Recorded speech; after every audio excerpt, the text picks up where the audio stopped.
विपुल शाह और सुदीप्तो सेन हमारे साथ जुड़ चुके हैं, जरा उनका रुख कर लेते हैं। रागी साहब प्लीज विथ योर परमिशन। आज फिल्म रिलीज हो चुकी है। विपुल शाह जी, पिछले कई दिनों से हम इस पर सिर्फ चर्चा कर रहे थे। फिल्म तो फिल्म थी, हम बहुत क्यूरियस थे। सुदीप्तो सेन साहब से जब बात हुई थी, आपको याद होगा, तब कह रहे थे कि मैंने ही पूछा था कि आपके पास कहाँ से आंकड़ा आया, अब ये झूठी बात तो नहीं है, आप हवाई चीजें तो नहीं कर रहे हैं। हमारी रिपोर्टर निधि श्री सर केरला पहुंच गई और वो उन लड़कियों से मिली है जो वाकई इसका शिकार हुई है, और उसमें से श्रुति एक है। प्रधानमंत्री नरेंद्र मोदी ने भी इसका जिक्र कर लिया है।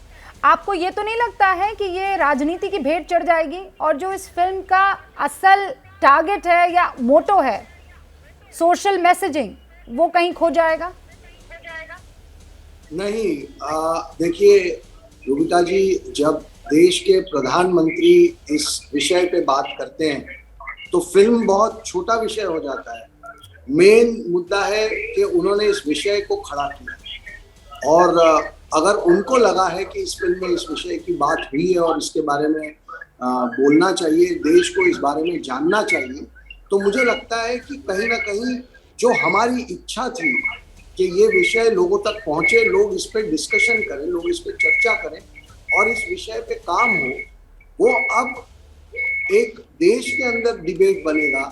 तो मुझे ये लगता है कि देखिए, पॉलिटिक्स तो ऑलरेडी हो रहा था। काफी पॉलिटिकल पार्टियों ने अपने अपने पॉइंट ऑफ व्यू इस पे रखे थे, काफी लोगों ने इसका विरोध भी किया था।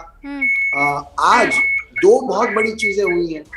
एक हुई है कि केरल हाई कोर्ट ने एक बहुत जबरदस्त लैंडमार्क जजमेंट में ये कहा है कि हिंदी फिल्मों में जब आप हिंदी साधु संतों को विलन बताते हैं, तब तो किसी ने आके कोर्ट में खड़े रह के फिल्म के बैन की मांग नहीं की। तो आज अगर कुछ आपकी ओर के कुछ लोगों को अगर दिखा रहे हैं कि ये फिल्म में बुरा काम कर रहे हैं और ये विलन है, तो आप क्यों आके खड़े हो? तो एक बहुत बड़ी बात है। और उसके बाद इमीडिएटली 2 घंटे के अंदर प्रधानमंत्री का इस विषय के ऊपर चर्चा करना, बात करना, मुझे लगता है कि हमारी फिल्म और हमारा जो सेव द डॉटर्स का जो हैशटैग है, उसे जो हम नहीं कर पाते वो प्रधानमंत्री के बोलने के बाद अब होगा, और ये विषय पूरे देश में अब जाएगा। इस पे चर्चा भी बहुत होगी और कुछ बहुत अच्छा काम जरूर। मैं भी इंतजार करूंगी और आपके इस दुआ में इंशाल्लाह कहना मैं चूकूंगी नहीं, क्योंकि अगर लड़कियों को जबरदस्ती इस तरीके से धर्मांतरण के चक्कर में लाकर कहीं और का पैसा कहीं और लगाकर उनको आतंक के रास्ते भेजा जा रहा है, तो इंशाल्लाह ये दुआ पूरी हो, लोगों तक ये मैसेज पहुंचे। सुदीप्तो सेन साहब, आपने लगभग 7 साल इस पर रिसर्च की। हाँ। एक लाइन में यहाँ ऐड करना चाहूंगा कि निधि जो आपकी इतनी ब्रेव करस्पॉन्डेंट जो है, वो गई और एक दिन में उसने इतनी लड़कियों को वहां ढूंढा, एक दिन में।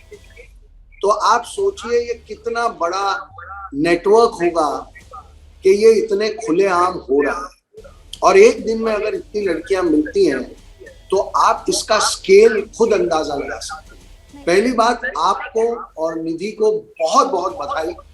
आपने वो काम किया जो हमको एजेंडा बोल के हमारे को डिस्क्रेडिट करना चाह रहे थे, उन सबको आप ही ने जवाब दे दिया।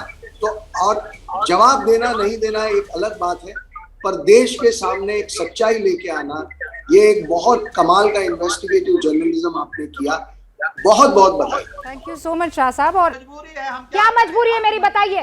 मैं अभी आपको बताती हूँ कि मैंने ओए होए नमकीन के चटकारे लेते हुए टकटकी मार के डिबेट शो को पॉज रिपीट कर के देख रहे हैं जोगिंदर जी। इनकी तरह आप भी देखें अपनी फेवरेट डिबेट्स को रिपीट कर, और डाउनलोड कीजिए एबीपी लाइव ऐप अपने स्मार्ट टीवी पर।